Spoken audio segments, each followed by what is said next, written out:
Bismillahirrahmanirrahim. Assalamualaikum warahmatullahi wabarakatuh. Ya, alhamdulillahirrahmanirrahim. Ya, kita berjumpa lagi ya di mata kuliah rangkaian listrik yang dimana saya akan menerangkan tentang elemen rangkaian listrik. Ya, yang kalau misalnya kemarin itu eh, tugasnya adalah membuat eh, apa? Ada yang tahu? Jadi eh, ini ya, memang kemarin saya loncatin untuk tugasnya, jadi itu ada di bab empatnya ya. Ya, kemarin yang mana saya?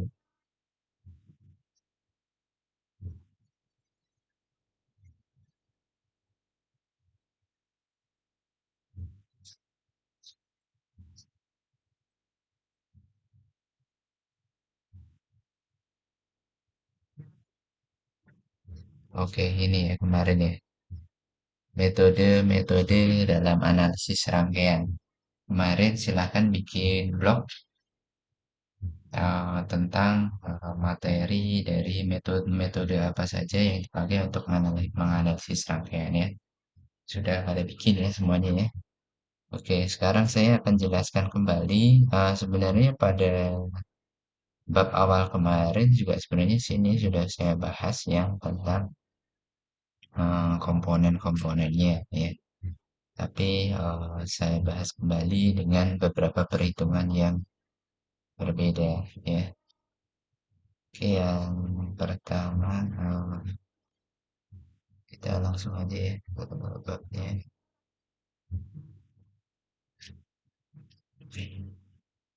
Ya, untuk bukunya, apakah ada yang sudah punya? Ya, jadi elemen-elemen rangkaian listrik yang di sini ya seperti yang dijelaskan pada bab sebelumnya bahwa perangkaian listrik ini tidak dapat dipisahkan dari penyusunannya sendiri ya, yaitu berupa elemen atau komponen ya.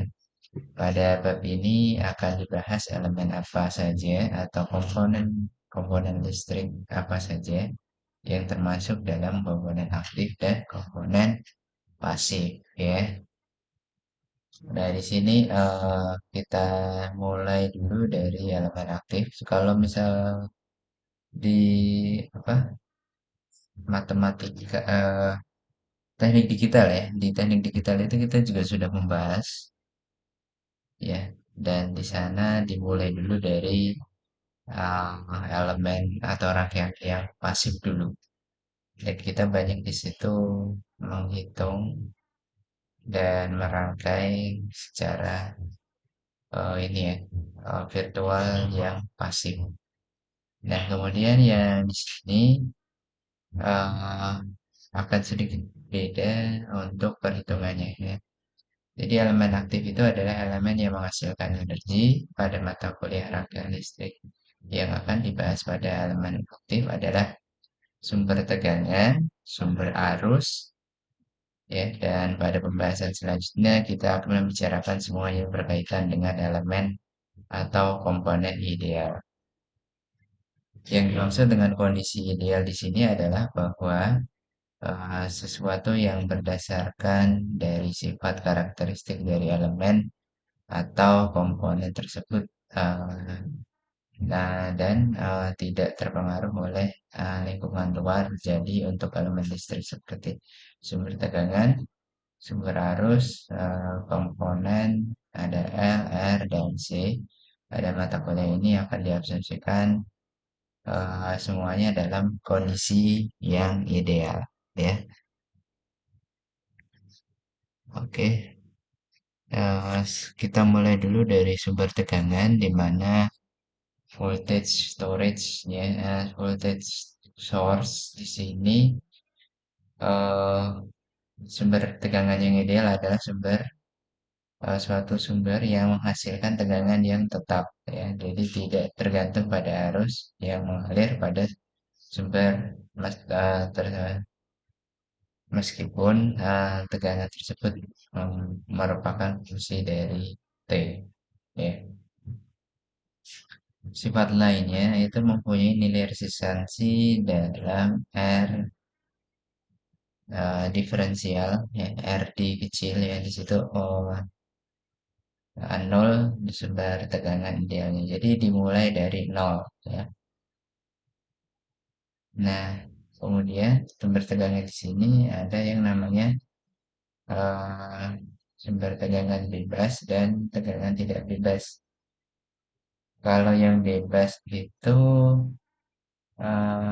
menghasilkan tegangan tetap tetapi mempunyai sifat khusus yaitu harga tegangannya itu tidak tergantung pada harga tegangan atau arus lainnya ya. Di sini artinya nilai tersebut berasal dari sumber tegangan dia sendiri.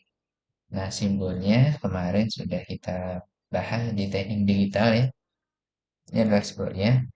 Nah, kalau yang tidak bebas itu mempunyai sifat khusus yaitu harga tegangannya itu tergantung pada harga tegangan atau arus lainnya.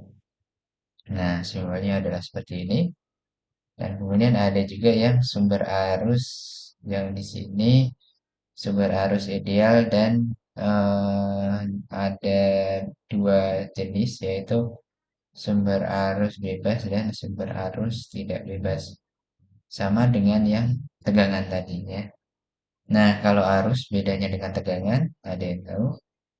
Jadi di sini sumber arus ideal itu adalah sumber yang menghasilkan arus yang tetap sama sebenarnya tidak tergantung pada tegangan dari sumber arus tersebut. Sifat lainnya mempunyai nilai resistansi R diferensialnya adalah infinity ya simbolnya.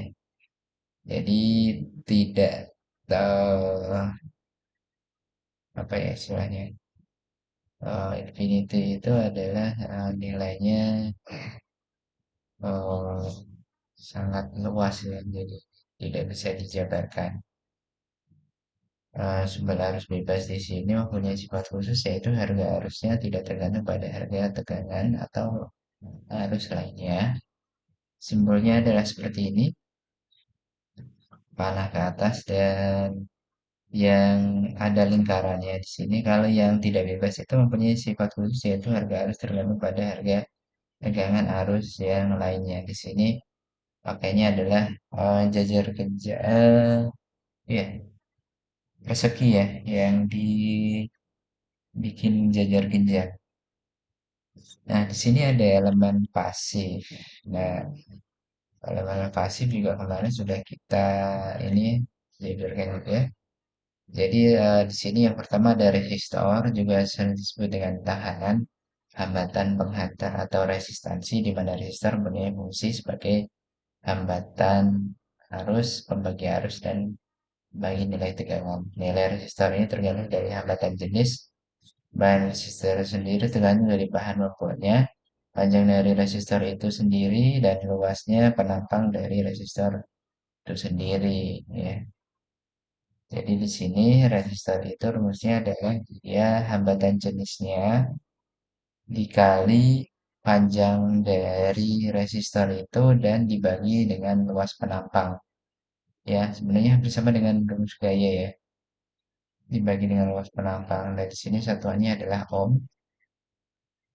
Ya, jadi jika suatu resistor dilewati oleh sebuah arus, maka kedua ujung dari resistor tersebut akan menimbulkan beda potensial atau tegangan. Ya, dan hukum yang dapat dari percobaan ini adalah hukum Ohm.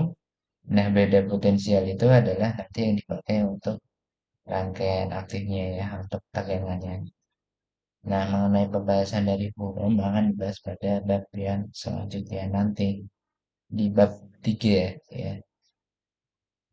Ya, dan di sini ada V, R, I, R, I kali R. Nah, sebenarnya di tugas yang pertama kali itu kalian juga sudah saya disuruh untuk bikin hukum Ohm, hukum Kirchhoff 1, hukum Kirchhoff 2, dan hukum Kirchhoff 3 ya. Ya, nanti yang akan dibahas juga di materi setelah ini. Ya. Nah, kemudian ada yang namanya kapasitor ya, yang bentuknya hampir sama dengan baterai itu yang elektrolit ya, aku gitu ya. Dan di sini juga sering disebut juga kondensator atau kapasitansi, yaitu mempunyai fungsi untuk membatasi arus DC yang mengalir pada kapasitor tersebut. Dan dapat menyimpan energi dalam bentuk medan listrik.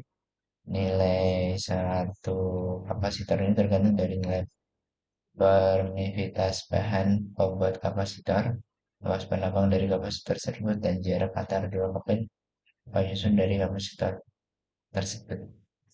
Rumusnya itu ada permisivitas bahan, kemudian dikali dengan luas penambang, jadi kebalikan dengan yang resistor tadi, dan dibagi dengan jarak dua keping. Nah, satuannya adalah farad. Nah, jika sebuah kapasitor dilewati oleh sebuah arus, maka pada kedua ujung kapasitor tersebut akan muncul beda potensial atau tegangan di mana secara metafisis dinyatakan dalam rumus seperti ini. Jadi I C itu sama dengan C diferensial V C dibagi dengan diferensial T. Ya, jadi eh, apa diferensial tegangan bagi dengan diferensial waktu. Nah, penurunan rumusnya adalah seperti ini. Nah, penurunan rumusnya yang terakhir adalah dq sama dengan I kali dt. Ya. Dan sehingga di sini I, nah, ketemu ya yang tadi. Nah, ini juga ada rumus lainnya. Jadi ada P sama dengan diferensial V dibagi diferensial T. Jadi di sini diferensial V itu adalah P kali dt. Diferensial T.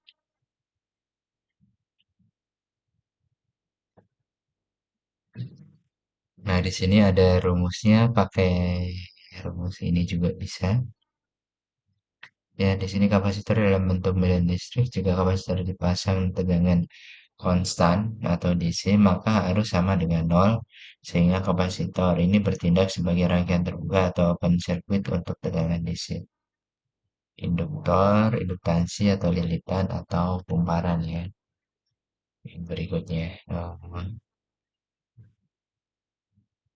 Nah, sebenarnya di sini itu nanti yang akan dipakai biasanya untuk trafo ya, terus untuk lilitan yang ada di dinamo itu ya. Jadi sering disebut juga dengan induktansi lilitan, kumpulan atau berlilitan pada induktor mempunyai sifat dapat menyimpan energi dalam bentuk medan magnet. Satuan dari induktor itu adalah Henry ya. Jadi arus yang mengalir pada induktor ini akan menghasilkan fluksi magnetik ya yang membentuk loop ya. Jadi kayak sejenis lengitan itu yang melingkupi kumparan. Jika ada enlikitan maka total fluksinya adalah sebagai berikut. Ya, jadi ini adalah rumusnya, silahkan dipelajarin. Apa sih itu? Ada diferensial lambda gitu kan. Ada L, ada I gitu ya. Nah, ini adalah penjelasannya dari rumus yang tadi kenapa bisa keluar muncul rumus terakhir yang seperti itu ya. Nah, yang harus diperhatikan itu adalah tegangan antar dua titik A dan B ini digambarkan dengan suatu anak panah seperti gambar di samping di bawah ini. Ya, jadi VAB ini menunjukkan besarnya potensial relatif titik A dan pada titik B. Ya, tegangan yang dipakai pada buku ini adalah tegangan drop jatuh di mana akan bernilai positif bila kita berjalan dari potensial tinggi ke potensial rendah.